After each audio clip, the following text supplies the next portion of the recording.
سے خدا کو مانتا ہوں جو کسی کا محتاج نہیں، لیکن ہر کوئی اس کا محتاج ہے. تو یہ چیز انسان کی نگاہ میں اس کی اپنی عزت کو بڑھاتی ہے اور وہ اننیسیسری بٹرنگ، چاپلوسی، خوشامد ان ساری چیزوں سے بچ جاتا ہے، جس کا فائدہ یہ ہوتا ہے کہ اس کی ساری انرجی اس کے ٹیلنٹ میں خرچ ہوتی ہے اور اس کی صلاحیت بڑھنے لگتی ہے. اس کے علاوہ ہم دیکھتے ہیں کہ توحید کو ماننے سے انسان کا خدا کے ساتھ ڈائریکٹ کنیکٹیوٹی پیدا ہوتی ہے اور مڈل مین کا کانسیپٹ ختم ہوتا ہے.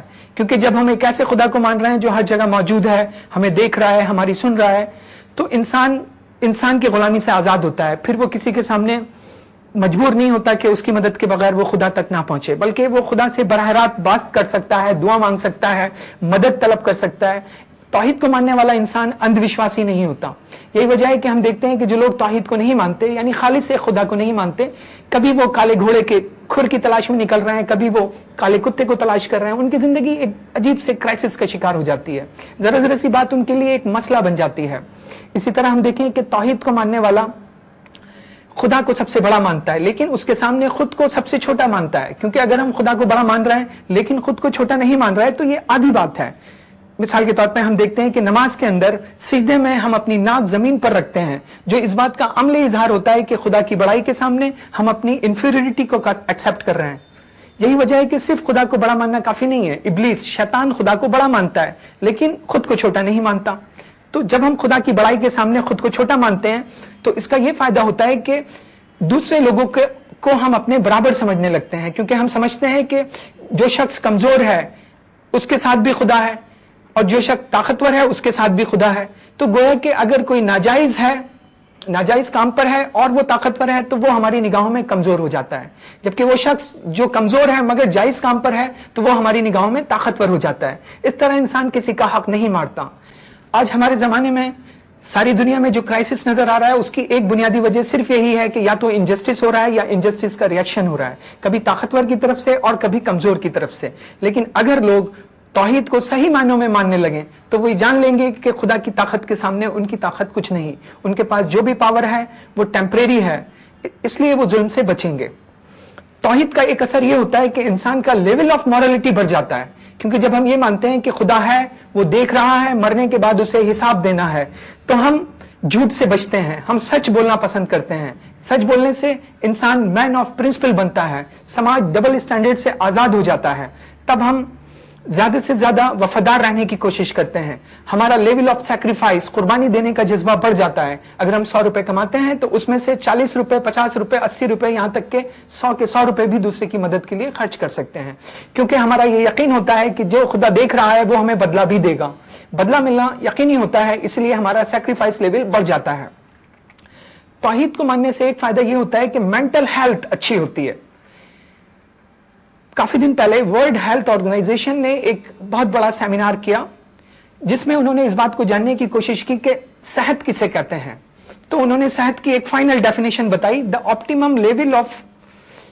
optimum level of physical, mental, psychological and spiritual well-being and not merely the absence of disease. یعنی آپ صحت مند تب ہوں گے جب آپ کی دماغی حالت، آپ کی جسمانی حالت، آپ کی نفسیاتی حالت مکمل ہو، ٹھیک ہو، ورنہ آپ صرف جسم کی طاقت کی وجہ سے صحت مند نہیں کہلائے جا سکتے. تو توحید کو ماننے کا فائدہ یہ ہوتا ہے کہ انسان کی مینٹل ہیلتھ اچھی ہوتی ہے. ہم کہہ سکتے ہیں کہ مینٹل پولوشن نہیں ہوتا، کیونکہ جب ہم خدا کو مانتے ہیں تو اس کے کہنے کو مانتے ہیں. خدا نے منع کیا کہ بیک بائٹنگ مت کرو، خدا نے منع کیا کہ گاسپس مت کرو، خدا نے منع کیا کہ اننیسیسری تجسس مت کرو، شک مت کرو. تو اس کا فائدہ یہ ہوتا ہے کہ ہم اپنے ذہن کو بری باتوں سے بچا لیتے ہیں، کیونکہ انسان کا ذہن ایک باغ کی طرح ہے. جس طرح اگر آپ باغ کی دیکھ بھال نہیں کریں گے تو باغ خراب ہو جاتا ہے، اسی طرح ذہن میں اگر نگیٹو خیالات ہوں گے تو اس سے کبھی تعمیری اور کنسٹرکٹیو کام نہیں ہو سکتا. تو انسان کے دماغ میں جو سوچیں ہوتی ہیں اس کا اور عمل کا بالکل ایسا ہی ریلیشن شپ ہوتا ہے جیسے کہ بیل اور بیل گاڑی، کہ جہاں بیل جاتا ہے وہیں گاڑی بھی جاتی ہے. تو توحید کو ماننے کا فائدہ یہ کہ ذہن ان نیسیسری پولوشن سے بچتا ہے اور مینٹل ہیلتھ انسان کو نصیب ہوتی ہے. ہمارے زمانے میں ایک سب سے نیا مسئلہ یہ پیدا ہو گیا کہ کرائسس آف ٹرسٹ، اعتماد کا بحران. لوگ ایک دوسرے پہ بھروسہ نہیں کر رہے. اس کی وجہ یہ ہے کہ لوگ جو کہہ رہے ہیں وہ نہیں کر رہے ہیں. مثال کے طور پہ باپ نے کہا کہ جھوٹ مت بولو، لیکن ابھی کوئی ملنے آیا تو باپ اپنے بیٹے سے کہتا ہے کہہ دو ہے نہیں. یا کوئی ٹیلی فون آیا تو کہتا ہے کہہ دو ہے نہیں، اگر اسے نہیں ملنا ہوتا. ٹیچر نے کہا ایماندار رہو، لیکن وہ خود کلاس نہیں لے رہا. لیڈر نے کہا دیش کے لیے قربانی دو، لیکن وہ خود دیش کو اپنے اوپر قربان کر رہا ہے، فلاں گھوٹالا فلاں گھوٹالا. تو اس کا اثر نئی نسل پر یہ ہوتا ہے کہ اعتماد کا بحران، ان کے سامنے کوئی رول ماڈل نہیں ہوتا، اب وہ کسے فالو کریں. نتیجہ یہ ہوتا ہے کہ وہ مزے کو اپنا رول ماڈل بناتے ہیں، اور ہیڈونزم جیسے فلسفیز دنیا میں مشہور ہوتی ہیں.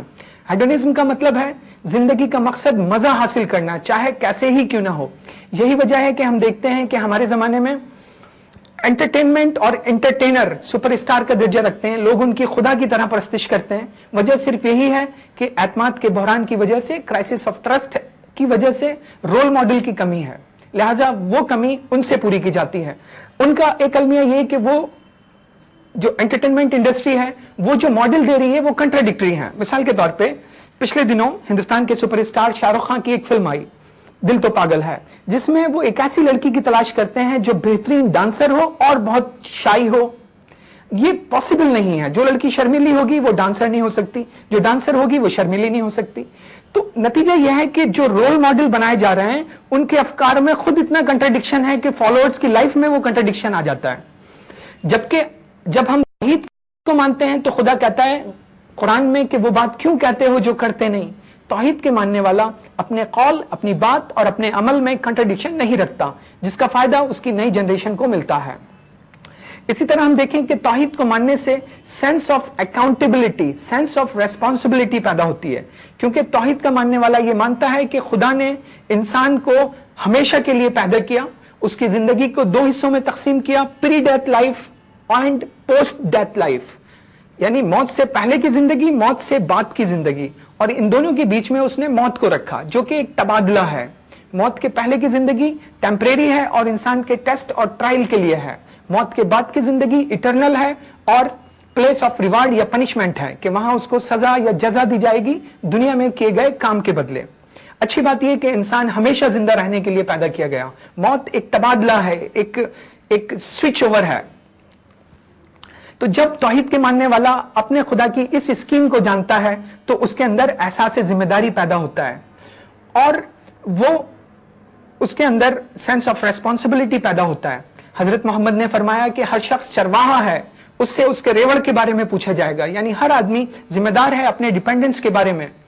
حضور صلی اللہ علیہ وسلم نے کہا کہ آخرت میں کوئی شخص اپنی جگہ سے نہیں ہلے گا جب تک کہ 4 سوالوں کا جواب نہ دے کہ اپنی زندگی کہاں گزاری، اپنی جوانی کہاں خرچ کی، اپنی دولت کیسے کمائی اور دولت کو کہاں خرچ کیا.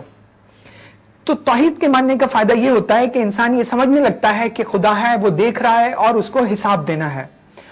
سائنٹیفکلی بھی اب یہ بات ثابت ہے کہ ہماری سوچیں ہمارے نان کانشیس میں ریکارڈ ہو رہی ہیں، ہماری باتیں ساؤنڈ ویوز میں ریکارڈ ہو رہی ہیں، اور ہمارے موومنٹ ہیٹ ویوز میں ریکارڈ ہو رہے ہیں، جو خود اس بات کا ثبوت ہے کہ یہ ریکارڈنگ کہیں پیش کی جائے گی جس کی بنیاد پر کوئی فیصلہ کیا جائے گا.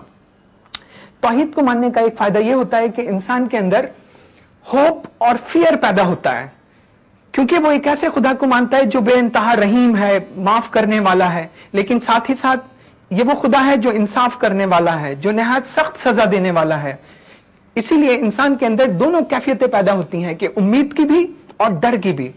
حضرت ابو بکر نے فرمایا کہ اگر آسمان سے آواز آئے کہ دنیا میں سے ایک ہی آدمی جہنم میں جائے گا تو میں سمجھوں گا کہ میں ہوں. اگر آسمان سے آواز آئے کہ دنیا میں سے ایک ہی آدمی جنت میں جائے گا تو میں سمجھوں گا کہ میں ہوں. تو توحید کو ماننے سے انسان امید اور خوف یعنی ڈر ان دونوں کے بیچ رہتا ہے، اسی لیے اس کی زندگی بیلنس ہو جاتی ہے. کیونکہ اگر صرف امید ہی امید ہو تو وہ گستاخ ہو سکتا ہے، نڈر ہو سکتا ہے، بار بار گناہ کر سکتا ہے. لیکن اگر صرف ڈر ہی ڈر ہو تو وہ ڈپریس ہو سکتا ہے، خودکشی کر سکتا ہے، مایوس ہو سکتا ہے. توحید کو ماننے کا جو براہ راست اثر ہے وہ یہ ہے کہ انسان پریزنس آف گاڈ یعنی خدا کی موجودگی کو محسوس کرتا ہے، جس کے بعد ناممکن ہے کہ کوئی وہ برا کام کرے. ہم دیکھتے ہیں کہ انسان ایک ڈائنامک چیز ہے، بہت ہی سوفسٹیکیٹڈ مشینری رکھتا ہے. انسان کو صحیح کرنے کے 2 طریقے ہیں، باہر سے اندر کی طرف یعنی قانون کے ذریعے، طاقت کے ذریعے، ڈر کے ذریعے اس کو ٹھیک رکھا جائے، یا اندر سے باہر کی طرف کہ اس کی سوچ کو بدل دیا جائے تاکہ وہ وہاں پر بھی صحیح رہے جہاں کوئی نہ ہو. ہم دیکھتے ہیں کہ مذہب یہ دوسرے طریقے کو اپناتا ہے کہ وہ انسان کو اندر سے صحیح کرتا ہے جس کے بعد انسان کو کسی قانون، کسی طاقت، کسی ڈر کی ضرورت نہیں رہتی، بلکہ وہ خود ہی صحیح راستے کو اپنانے لگتا ہے۔ ہم دیکھتے ہیں کہ ہر سماج میں کچھ لوگ اتنے پاورفل، اتنے انفلوئنشل ہوتے ہیں کہ قانون، طاقت، دولت ان کا کچھ نقصان نہیں کر سکتی۔ تو ایسے لوگوں کو صرف توحید کا عقیدہ ہی صحیح کر سکتا ہے، چونکہ جب وہ یہ مانیں گے کہ خدا دیکھ رہا ہے، اسے حساب دینا ہے، تو یقیناً وہ اپنے برے کاموں سے بچیں گے۔ توحید کو ماننے کا ایک فائدہ براہ راست یہ بھی ہوتا ہے کہ انسان کے اندر سوک سینس پیدا ہوتا ہے۔ اگر آپ توحید کو مان رہے ہیں، ایک زندہ خدا کو مان رہے ہیں، تو ناممکن ہے کہ آپ ریڈ لائٹ کراس کریں، ناممکن ہے کہ آپ سرکاری مشینری کو ڈیمیج کریں، بسز کو خراب کریں، کلاس روم خراب کریں۔ تو ایسا انسان نہ صرف اپنے لیے بلکہ سماج کے لیے بھی بہت فائدہ مند ہوتا ہے۔ اسی کے ساتھ ساتھ توحید کو ماننے والا کیونکہ خود کو عبد مانتا ہے، یعنی سلیو، عبد کا مطلب سلیو، اور خدا کو معبود مانتا ہے یعنی لارڈ، تو وہ اپنی پوری زندگی کو عبادت مانتا ہے یعنی سلیوری، اور وہ آل ٹائم الرٹ رہتا ہے۔ ایسا نہیں ہوتا کہ وہ سمجھے کہ خدا کبھی دیکھتا ہے کبھی نہیں دیکھتا، بلکہ 24 آورز وہ وجل رہتا ہے، اس کے اندر ہر وقت وہ ہوشیار رہتا ہے کہ اس سے کوئی غلط کام اور ظلم نہ ہو جائے۔ تو کل ملا کے ہم دیکھتے ہیں کہ توحید کے اتنے گہرے اثرات ہیں جو انسان کی پوری زندگی کو بدل دیتے ہیں۔ اب دیکھیں گے اگر انسان توحید کو مان رہا ہے تو وہ دنیا میں ایک جنت بھی بنا سکتا ہے۔ مثال کے طور پہ اگر آپ غور کریں تو دنیا میں جتنی فلسفیز پیدا ہوئی، کمیونزم، سوشلزم وغیرہ وغیرہ، یہ سب اس لیے پیدا ہوئی تاکہ دنیا میں ایک اچھا سماج قائم کیا جا سکے جس میں ظلم نہ ہو، زیادتی نہ ہو، امن ہو، خوشحالی ہو۔ لیکن یہ کوشش